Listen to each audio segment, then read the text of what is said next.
Okay, hey everyone and welcome back. और एक नए वीडियो में आपको स्वागत है एंड वेलकम आल्सो।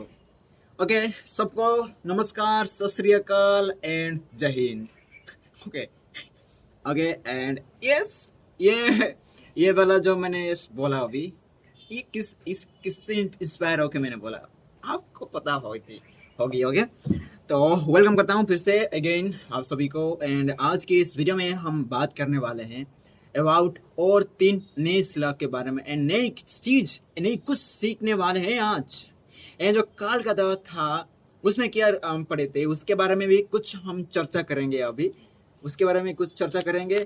लेकिन उससे पहले कि आज की जो टॉपिक है उसके ऊपर हम खुद पढ़े, मतलब हम उसके ऊपर डाइविंग कर पढ़े, उससे पहले हम उसका थोड़ा रिवाइज ले लेते हैं छोटी सी, ताकि हमें आगे कुछ समझने में कोई दिक्कत ना आए। ओके, तो यस्टरडे आई, मतलब हम रीड किए थे about the slogan number 12, 13, 14 and 15। Sorry 12 मैंने बोला, वो फोर्स था। ओके, 13, 14 एंड 15 के बारे में। तो आज जो मेरा है, आज है, हम पढ़ने वाले हैं आज 16, 17, 18 के बारे में। ओके, तो बिफोर इससे मैं रीड करूं उससे पहले जो काल का जो मैंने रीड किया था उसके बारे में, टॉपिक के बारे में बात करने वाले हैं थोड़ा। तो कल हमारा था श्लोका नंबर 13, 14, 15 के बारे में। तो श्लोका नंबर 14 ये कहती है कि वो महापुरुष सर्वदा मुक्त और परम शांत होता है जो साक्षात रवि को प्रेमातुर देखकर और साक्षात मृत्यु को सामने देखकर भी कभी विचलित नहीं होता। अर्थात ऐसे महापुरुष को कोई भय या प्रीति नहीं होती। मतलब ये कहना चाहते हैं इस श्लोक से कि जो सत्पुरुष होता है, जो ज्ञानी होता है, जो जानता है रियलिटी को, जो सत्य जानता है कि भाई सोल आत्मा ही एग्जिस्ट करती है, आत्मा ही है और सत्य कोई नहीं है, सारे जो संसार में देखते हैं वो सब भ्रम है हमारी। तो इसमें है कि वह जो भय, जो मृत्यु से भी डर ना डरे, सभी सिचुएशन में, सभी डिफिकल्ट सिचुएशन में, जितने भी बड़े प्रॉब्लम आए उसमें वो शांत रहता है। ओके, वो महापुरुष सर्वदा मुक्त होता है। ओके, नेक्स्ट आती है श्लोका नंबर 15 के बारे में। एंड 15 वो कहती है, क्या कहती है? जो धैर्यवान सत्पुरुष है वो सुख और दुख, स्त्री और पुरुष, संपत्ति या विपत्ति आदि में भी कोई भेद नहीं करता। वो समदृष्टा होकर सभी स्थितियों में सर्वत्र समदर्शन करता है। जैसे कि हम एग्जाम्पल लेते हैं कि हम क्या करते हैं, जैसे कि वो लड़का है, वो लड़की है, एंड वो बाइसेक्सुअल है, वो एसेक्सुअल है, वो ट्रांसजेंडर है। ऐसे हमारे जो नज़र है ना, सामाजिक तौर पर जो नज़रिया है हमारी देखने की, हमारे समाज ने बनाई है, सोसाइटी ने बनाई है। जैसे कि तुम ट्रांसजेंडर हो तो भाई तुम अलग, एंड नॉर्मल लोग है अलग। एंड नॉर्मल लोगों में भी बहुत सारे कैटेगरीज हैं। नॉर्मल लोगों में से आएंगे, उसमें बहुत सारे कैटेगरीज आएंगे, वो उसके बारे में बात नहीं करने वाले। मतलब ऐसे जैसे हम देखते हैं नॉर्मल लोग, इंसान जो इंसान देखता है ना नॉर्मली, ऐसे डिवाइड करता है सबको।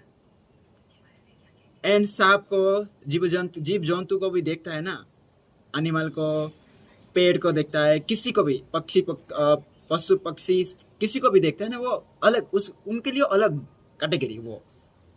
लेकिन जो सत्पुरुष होता है एंड वो क्या करता है, सभी चीज को समदृष्टा देखता है, मतलब सब को एक मानता है। देख ला, पत्थर को भी एक मानेगा, इधर हमारे जो सोने को भी एक समान, कोई अलग भेदभाव नहीं। एंड लड़का या लड़की सबको एक मानता है। ओके, एंड जो सुख दुख, इसमें भी कोई भेद नहीं करता। सुख भी कोई नई चीज होती, भेद दुख भी कोई चीज होती नहीं है। तो ये सारे हमारे जो भ्रम है कह सकते हैं, और सांसारिक चीजों में हम फंसते रहते हैं ना, जितने जाल में फंसते रहते हैं उतनी हम दुख पाएंगे। हाँ, इसमें से रिलेटेड एक और एक पॉइंट है, इसे मैं लिख लेता हूँ ताकि इसके ऊपर और एक टॉपिक बना जाए। संसार जड़ जितनी जा जाए जितनी जाओगे उतनी तकलीफ होगी।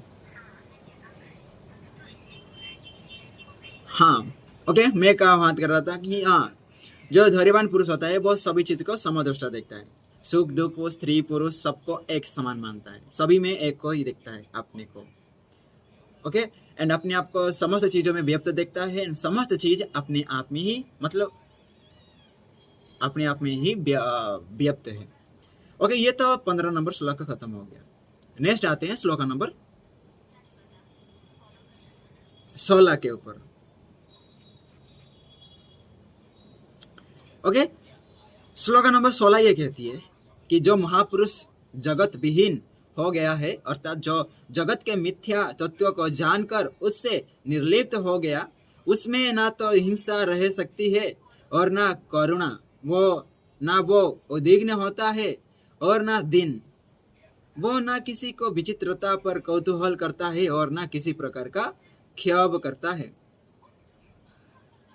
ओके जो महापुरुष जगत को छोड़ दिया, जगत का सारी चीजों को छोड़ दिया, जैसे कि मिथ्या जानकर जिसने निर्लिप्त हो गया, उसने ना तो हिंसा रह सकती है और ना करुणा।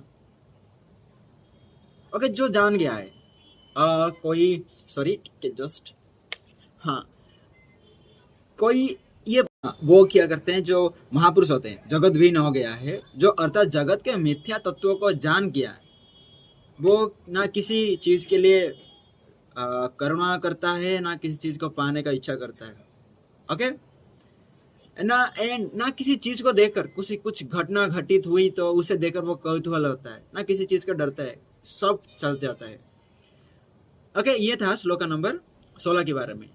मैं इसके बारे में बात किया था आई थिंक।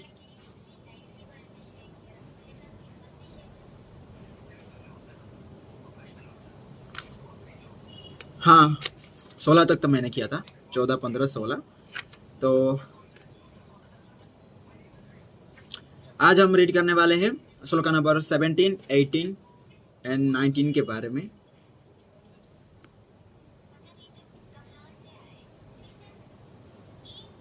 ओके मैंने ये पढ़ी है या नहीं, श्लोक नंबर 16 मुझे याद नहीं आ रहा है। तो ओके ये तो नहीं होता, देखकर विलित नहीं होता, समदर्शन रहता है, ये तो पढ़ा है समदर्शन। श्लोक नंबर 15 तक तो मैं पढ़ा हूँ।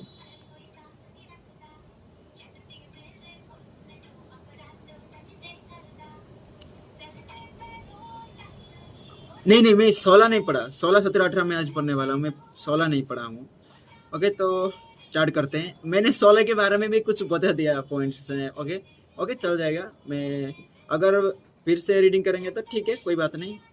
16, 17, 18 आज से रीड करेंगे। ओके श्लोक नंबर 16 ये कहती है, न हिंसा नैव कारुण्यम नैदत्यम न च दीनत्या नाश्चर्य नैव च क्षोभ क्षीण संसरणाय नरे। ओके इस श्लोक का जो सामान्य अर्थ की बात कर रहे हो, दैट इज कि जो महापुरुष जगत विहीन हो गया, अर्थात जो जगत के मिथ्या तत्वों को जानकर उससे निर्लिप्त हो गया, उसमें ना तो हिंसा रह सकती है और ना करुणा, ना वो उद्विग्न होता है और ना दिन, वह ना किसी विचित्रता पर कौतूहल करता है और ना किसी प्रकार का क्षोभ करता है। ओके एंड विशेष विवेचना की बात करूं, दैट इज अष्टावक्र चरणबद्ध रूप से शिष्य को उच्चता की ओर ले जा रहे हैं, वो जनक को महाशय होने की ओर ले जा रहे हैं। महाशय अर्थात जिसका आशय बड़ा हो, जिसकी दृष्टि विस्तीर्ण हो गई हो। अष्टावक्र कह रहे हैं कि करुणा, दया, हिंसा सब सांसारिक वृत्तियां हैं, ज्ञानी ही उनमें डूबता है, यह उनकी सभी स्वार्थ सिद्ध के साधन है। वो हिंसक हुआ है तो अपने स्वार्थ से, करुणामय हुआ है तो भी उसका अपना कोई स्वार्थ अवश्य होता है। दया भी वो अकारण नहीं करता। जो संसारी है, वैतिक में लिप्त है, वह कदापि परमार्थी नहीं हो सकता, पूर्ण रूपेण तो नहीं। अष्टावक्र कह रहे हैं, हे राजर्षि, जो जगत के मिथ्या तत्वों को जानकर उससे निर्लिप्त हो गया, उसमें करुणा हिंसा के लिए स्थान ही कहाँ रहता है। वह क्यों उद्विग्न हो और क्यों दीन हो, इसमें लब्धता नहीं हो। ओके, जो महापुरुष जगत बीन हो गया है, वो किसी चीज के लिए निर्लिप्त नहीं होता, ना किसी चीज के लिए करुणा नहीं होता, करुणा करता नहीं किसी चीज को, एंड ना किसी चीज को जो विचित्र सिचुएशन, मतलब ऐसे इंसिडेंट, सरप्राइजिंगली इंसिडेंट्स, उसे देखकर वो विचलित नहीं होता, वो हर वक्त काम शांत रहता है। ओके, एंड नेक्स्ट आता है श्लोका नंबर 17 के बारे में। ना मुक्त विषयोदेष्टा ना वा विषय ललुफः असहं असंसक्त मना असंसक्त मना नित्यं प्राप्तमु फास्नुते। फिर से मैं पढ़ना चाहूंगा। ओके, ना मुक्त विषय दृष्टा ना बा विषय ललुफ असंसक्त मना नित्यं प्राप्त मुपास्नुते। और इस श्लोक की जो सामान्य अर्थ की मैं बात करूं, दैट इज मुक्त पुरुष निर्लिप्त होता है, उसे ना तो विषय से देश होता है और ना विषय की प्राप्ति करने की ललुपता है। वह तो घर अनासक्त होकर प्राप्त अप्राप्त को निर्लिप्त होकर भोगता है। और इसकी जो विशेष विवेचना की मैं बात करूं, दैट इज विषय शक्ति संसारी पुरुष की व्याधि है। यही व्याधि उसे इंद्रियों का दास बना देती है। चित्त रस से वासना की तरंग उठती है और विषय भोगी विचलित होकर उसमें अखंड डूब जाता है। अखंड वह दिन रात अपनी विषय वासना की तृप्ति के लिए नाना उपाय करता है, बड़े छल प्रपंच करता है और जीवन की सार्थकता नष्ट कर लेता है। फिर एक दिन ऐसा भी आता है, वह विषय से या तो उब जाता है या फिर उन्हें भोगने में असक्त हो जाता है। दांत गिर गए तो चने का स्वाद कैसे लें, विषाद से भरकर विषयोदेशी हो जाता है। पहले विषय प्रेमी था, अब विषयोदेशी हो गया। अपनी ही इच्छा अनिच्छा से तो यह सब पाया है, अब और भी दग्धता है। देश से भरा है, पर उससे उसके रस का स्मरण आते ही जैसे प्राण अटकने लगते हैं। कुछ समय और भोग लेता तो कैसा रहता। ओके, इस श्लोक ने बहुत बड़ा लॉजिक चीज को बात की है इसमें। ओके, मैं भी मानता हूं। अब मैं नहीं जानता कि भाई मरने से पहले कैसी फीलिंग आती है, बिकॉज मैं उस स्टेज में नहीं हूँ। Okay, I don't know the feelings of before the आपका जो मरने से बिफोर की जो लिटिल टाइम होती है। ओके, सो मैं तो वो नहीं कह सकता, लेकिन जिस दिन मैं मरने वाला होता हूँ ना, उससे पहले मुझे पूछ लेना तो मैं कह दूंगा कि मेरा कैसा फीलिंग है। अगर मैं इस संसार में बहुत सी लोगों से मिला होगा, जो मेरे बहुत सी मेरे रिलेटिव्स होंगे, ऐसे मेरे रिलेटिव्स होंगे जो कि मेरे क्लोजली बॉन्डेड होंगे ना, तो आई थिंक वो रिलेशन ना मेरे को ना इस दुनिया को छोड़कर जाने में ना मन नहीं करेगा। क्योंकि भाई इतने सारे लोग को, अपने दोस्त को, अपने जो स्त्री को, अपने बेटे को ऐसे छोड़कर को भी आप जा नहीं सकते। एंड अपने जो क्लोज फ्रेंड्स होते, इतने क्लोज कि भाई आपके जितना भी प्रॉब्लम्स है ना वो आपके पास थे, ऐसे लोग को छोड़कर जाने का मन नहीं करेगा। आई थिंक ऐसा होता है। एंड बस और कितने दिन, 2-3 दिन भी रह जाता है कि इस दुनिया में आई थिंक ऐसा सोच रहा होता है। आई थिंक ऐसा।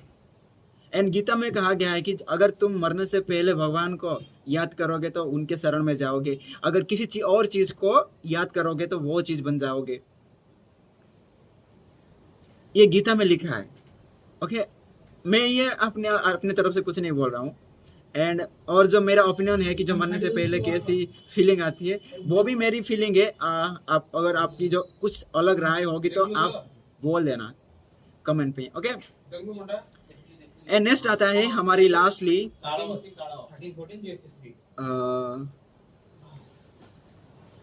श्लोक नंबर 18, दैट इज समाधान समाधान हित हित विकल्पनः शून्यचितो न जानाति कैवल्यमिव संस्थित।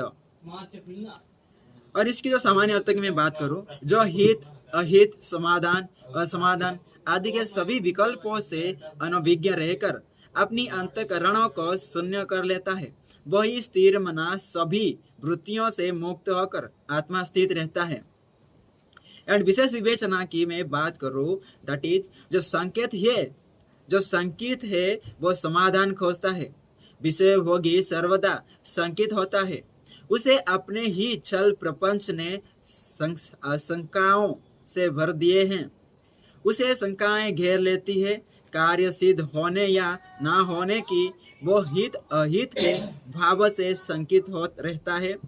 उसे चाहूं और शत्रु दिखने लगते हैं, चाहूं मत चारों ओर शत्रु दिखने लगते हैं। भ्रम और शंका के कारण उसे सभी अपने विरोधी लगने लगते हैं। वह कृत अकृत का गामी हो जाता है। उद्विग्नता होने लगती है तो रुग्णता भी घेर लेता है। हित साधन और समाधान की कल्पित विचार श्रृंखला से मस्तिष्क शिथिल होने लगता है। प्रश्न अनेक है पर उत्तर नहीं मिलते, द्वंद्व ने विक्षिप्त कर दिया। इसके विपरीत जो स्थिर मना है वो निर्द्वंद रहता है, वो निश्चित रहे। उसे ना कोई शंका है ना भय, उसे ना समाधान की आवश्यकता है। असली जो श्लोक नंबर 18 ये कहता है कि जो हित अहित समाधान असमाधान आदि के सभी विकल्पों से अनभिज्ञ रहता है, वो अंतःकरण से शून्य कर लेता है, वही स्थिर मना सभी वृत्तियों से मुक्त होकर आत्मा स्थित रहता है। जो स्थिर मना रहता है ना वो सत्पुरुष होता है, जो महापुरुष होते हैं वो। एंड जो हित अहित समाधान खोजते हैं ना, विक्षिप्त जो होते हैं वो समाधान खोजते हैं, लेकिन महापुरुष को कोई जरूरत ही नहीं है कि वो अपने अंतःकरण से ही वो शून्य है, तो वही कोई चीज की जरूरत नहीं है। एंड और एक चीज के बारे में मेरी अपनी ओपिनियंस को मैं बात रखने वाला हूँ उसके ऊपर, तो वो वीडियो भी मैं डालने वाला हूँ, तो इसके बाद भी मैं रिकॉर्ड कर सकता हूँ या ना, इसके बाद काल भी वो आ सकती है, लेकिन मैं उसके ऊपर बात करूंगा। जो कि आज का जो 3 श्लोक है, उस श्लोक के बारे अंदर एक मुझे बहुत बड़ी एक चीज मिली जो कि बहुत गहरी है, उसके बारे में। ओके, ये कोई भी साइंटिफिक प्रूफ नहीं है, तो इसके डिस्क्लेमर है भाई, कोई साइंटिफिक प्रूफ नहीं है कि आप इसे मान लो। आप उसे चेंज भी कर सकते हैं, जैसे कि विकिपीडिया में आप चेंज करते हैं ना, वैसे भी चेंज कर सकते हैं अपने तरफ से। ओके, अगर अच्छा लगे तो एक्सेप्ट करना, नहीं तो नहीं। जो ट्रूथ है, नहीं तो नहीं। ओके, एंड आज के लिए इतना ही है, मिलते हैं नेक्स्ट वीडियो में। तब तक के लिए बाय, एंड अपना ख्याल रखना। ओके, अपना ख्याल रखना, एंड स्माइल हर वक्त अपने फेस से ना नहीं हटनी चाहिए। ओके, तब तक के लिए बाय, जय हिंद, जय हिंद।